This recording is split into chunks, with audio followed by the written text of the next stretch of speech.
माता पिता की 4 गलतियों के कारण बिगड़ जाती हैं बेटियां। जय श्री कृष्णा दोस्तों, एक बार फिर से आप सभी दर्शकों का हमारे YouTube चैनल में बहुत बहुत स्वागत है। दोस्तों, आज का प्रसंग बहुत ही ज्ञानवर्धक है और आप इस प्रसंग से जानेंगे कि आखिर बेटियां किस कारण बिगड़ जाती हैं। माता पिता की ऐसी कौन सी 4 गलतियां हो जाती हैं जिनकी वजह से उनकी बेटियां गलत रास्ते पर चलने लगती हैं। तो दोस्तों, आपसे निवेदन है कि इस वीडियो को पूरा जरूर सुनें। दोस्तों, ये कहानी हम सभी के लिए बहुत ही महत्वपूर्ण है और इसे बहुत ध्यान से सुनना चाहिए कि आखिर माता पिता की कौन सी 4 गलतियों की वजह से उनकी बेटियां बिगड़ जाती हैं।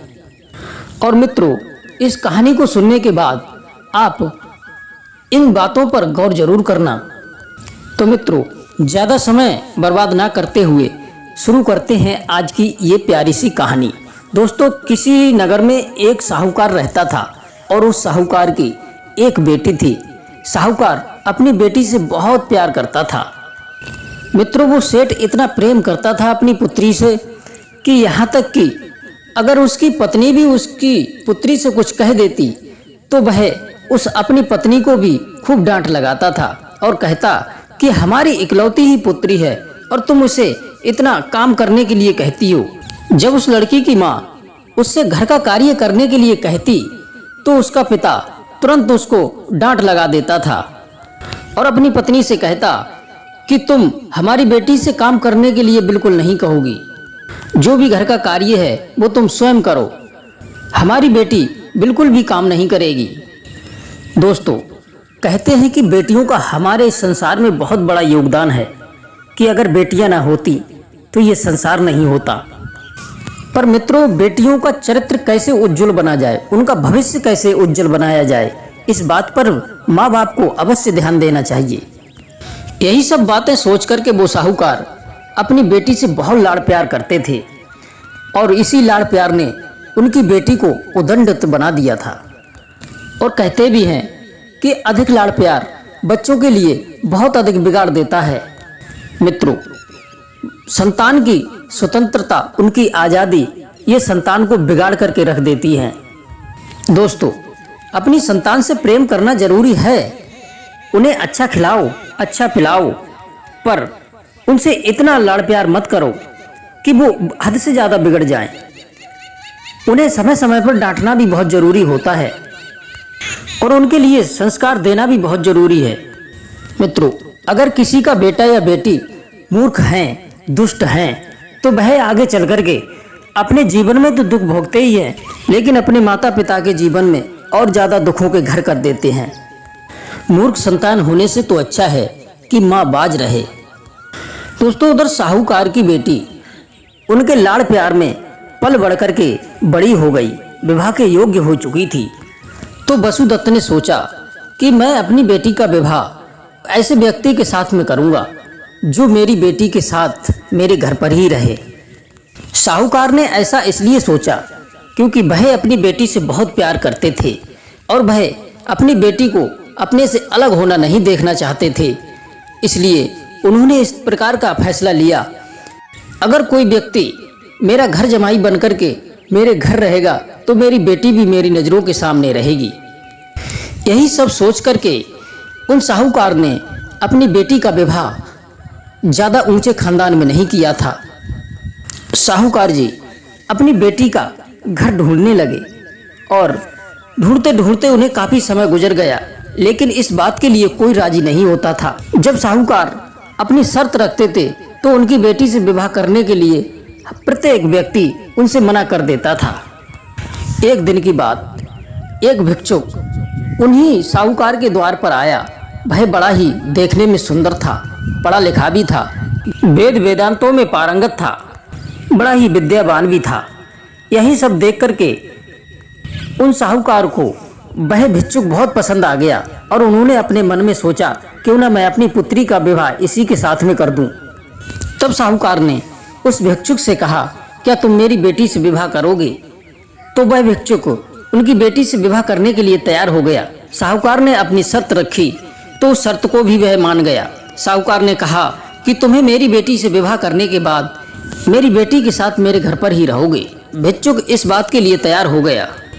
वो साहूकार जी अपनी बेटी का विवाह उस भिक्षुक के साथ में कर देते हैं और वह खुशी से उन सेठ के घर रहने लगा। वह साहूकार अपने गांव का सबसे बड़ा आदमी था। उन साहूकार की बेटी के दिमाग में एक बात गूंजती थी कि मेरा पिता इस गांव का सबसे धनी व्यक्ति है। वह अपने इस घमंड के कारण अपने पति को नहीं देख सकती थी, अपने पति से ज्यादा लगाव नहीं रखती थी। लेकिन उसका पति वो भिक्षुक बड़ा ही बुद्धिमान, बड़ा ही समझदार और बड़ा ही सुलझा हुआ था। उस भिक्षुक ने अपनी पत्नी से अपने जीवन में कभी कुछ नहीं कहा था और वो साहूकार की बेटी अपने पति से हमेशा उल्टा सीधा बोलती रहती थी। अपने पति की सेवा तो कभी की नहीं और उसे गाली गलौज करती थी। दोस्तों, जानते हैं वो ऐसा क्यों करती थी? क्योंकि वह अपने पिता के यहाँ रहती थी। उसे किसी प्रकार की कोई शर्म लाज नहीं थी। वह हर बंधन से मुक्त थी, किसी प्रकार की कोई लाज शर्म नहीं थी। एक बहू के लिए जो नियम होते हैं, ससुराल में जाकर के जो वह मान सम्मान करती है या उसके लिए जो नियम बनाए जाते हैं, उन सभी नियमों से वो अनजान थी। इन सभी चीज़ों से वह आज़ाद थी। वह इस आज़ादी के कारण पूरे गांव में भ्रमण करती थी। किसी से किसी प्रकार का कोई डर नहीं था। जब उसका पति उसे समझाने की कोशिश करता था तो वह हर बात पर यही ताना देती थी कि तुम मेरे पिता के यहाँ रह करके अपना पेट पाल रहे हो, नहीं तो कहीं भिक्षा मांगते होते। तुम में तो इतनी भी सामर्थ्य नहीं है कि तुम मेहनत करके अपना पेट पाल सको। वो तो शुक्र करो मेरे पिता का, उनका शुक्रिया अदा करो कि तो उन्होंने तुम्हें अपना दामाद बना लिया और तुम्हारा जीवन एक सुखमय बना दिया। तुम्हें ठौर बैठे खाने को मिल रहा है, इसलिए तुम मुझसे कोई भी सवाल मत किया करो और तुम्हें मुझे समझाने की कोई आवश्यकता नहीं है। मैं अपने गांव से भली भांति परिचित हूँ। दोस्तों, इस प्रकार के ताने वह रोज अपने पति को दिया करती थी और उसके पति ने उस लड़की के पिता से कभी किसी प्रकार की कोई शिकायत नहीं की थी कि तुम्हारी बेटी मेरा कहा नहीं मानती है या मुझसे इस प्रकार की रोज बातें किया करती है, मुझे इस प्रकार के ताना देती है। ऐसी बातें उस भिक्षुक ने अपने ससुर से कभी नहीं कहा। दोस्तों, वो सेठ भी अपनी बेटी के इस प्रकार की आदत को भली भांति जानता था, लेकिन फिर भी अपनी बेटी को कभी समझाने का प्रयास नहीं किया। दोस्तों, अब समझाने से कुछ होने वाला भी नहीं था, क्योंकि जब समझाने की उसकी उम्र थी तो उन्होंने कभी समझाया नहीं। साहूकार की बेटी में उल्टा स्त्रियों के लक्षण आ चुके थे। उधर उस लड़की का पति भिक्षुक अपनी पत्नी के रोज रोज के ताने सुनकर के वह परेशान हो गया। तो एक दिन वह भिक्षुक बिना किसी को बताए वहां से चुपचाप चला गया। जब वह चला गया तो साहूकार को अपने दामाद के चले जाने से बड़ा दुख हुआ। तो साहूकार सोचने लगे कि जरूर मेरी बेटी के इस प्रकार के व्यवहार से मेरे दामाद इसे छोड़ करके चले गए हैं। मेरा दामाद तो बहुत ज्ञानी था, धर्मात्मा था, वो तो ऐसी गलती कभी कर ही नहीं सकता था। लेकिन ये सारी गलती मेरी बेटी की ही होगी। मेरी बेटी की वजह से वो इस घर को छोड़कर चले गए। मेरी बेटी ही पापनी है, वो उल्टा है, उसका चरित्र बढ़िया नहीं है। जब उन्होंने इस प्रकार की बातें सोची तो उन्हें और भी दुख होने लगा। तो उन्होंने अपनी बेटी को ही अपने घर से निकाल दिया और कहा कि चली जा मेरे घर से, जिस प्रकार तूने मेरे दामाद को निकाल दिया, तू भी मेरे घर से चली जा। हे दुष्ट लड़की, मैंने तेरे लिए क्या नहीं किया और तूने मेरे धर्मात्मा जैसे दामाद को अब मेरे घर से ही भगा दिया। तूने मेरे कुल को दाग लगा दिया है। मेरे घर के दरवाजे अब हमेशा के लिए तेरे लिए बंद हो गए हैं। कभी भी तू मेरे घर की तरफ लौट कर मत देखना। और एक बात ध्यान रखना, अब तेरा और मेरा किसी प्रकार का कोई रिश्ता नहीं है। उन साहूकार ने इस प्रकार के ताने देकर के अपनी बेटी को अपने घर से निकाल दिया। दोस्तों, जब वह साहूकार की बेटी अपने पिता के घर को छोड़ करके जाने लगी तो सभी लोग उसे ताना देने लगे। ताना इसलिए देते थे कि उसका पति भी उसे त्याग करके चला गया और उसके पिता ने भी उसे त्याग दिया। बस यही ताना सभी गांव वाले उसको देने लगे और उसके बारे में भला बुरा कहने लगे। कोई भी व्यक्ति उसे अपने स्थान पर नहीं ठहरने देता था। इसी प्रकार से कई दिनों तक भूखी प्यासी वह घूमती रही कि मैंने अपने पति की कभी भी अपने जीवन में सेवा नहीं की, उनसे कभी अच्छा नहीं बोला, उनसे कभी प्रेम नहीं किया, जो कि मुझे ऐसा नहीं करना था। अब धीरे धीरे उसके दिमाग में ये बात समझ आने लगी। मेरे पति को त्यागने से मेरी ये हालत हो रही है। अब उस साहूकार की बेटी को भूख प्यास सताने लगी। भूख के वजह से उस पर रास्ता भी नहीं चला जा रहा था। अपनी भूख को शांत करने के लिए उसने एक कटोरा लेकर के और भिक्षा मांगनी शुरू कर दी। लेकिन उसके लिए कोई भी भिक्षा देना नहीं चाहता था। सभी उसको दुत्कार देते थे, क्योंकि लोग उसे पापनी समझ करके उसे भिक्षा भी नहीं देते थे। और उसकी इस तरह की हालत को देख करके उसकी हंसी उड़ाते थे, उसका मजाक बनाते थे, उस पर हंसते थे। वह साहूकार की बेटी भूख और प्यास के कारण बहुत कमजोर और पतली हो चुकी थी। वह कई तरीका की बीमारियों से ग्रसित हो चुकी थी। एक दिन वह भटकती भटकती एक धर्मशाला में पहुंच गई, जहां बहुत ही विद्वान ब्राह्मण बैठ करके उस धर्मशाला में यज्ञ कर रहे थे। तो उस साहूकार की बेटी ने उसी द्वार पर जाकर के भिक्षा मांगने का आग्रह किया। तो उस धर्मशाला के मालिक ने देखा कि हमारे द्वार पर एक लड़की भिक्षा मांगने के लिए आई है। तो वह धर्मशाला के मालिक ने अपनी पत्नी से कहा कि द्वार पर देखो जाकर, कोई दुखियारी भिखारिन खड़ी है, वह भूख प्यास से व्याकुल लग रही है।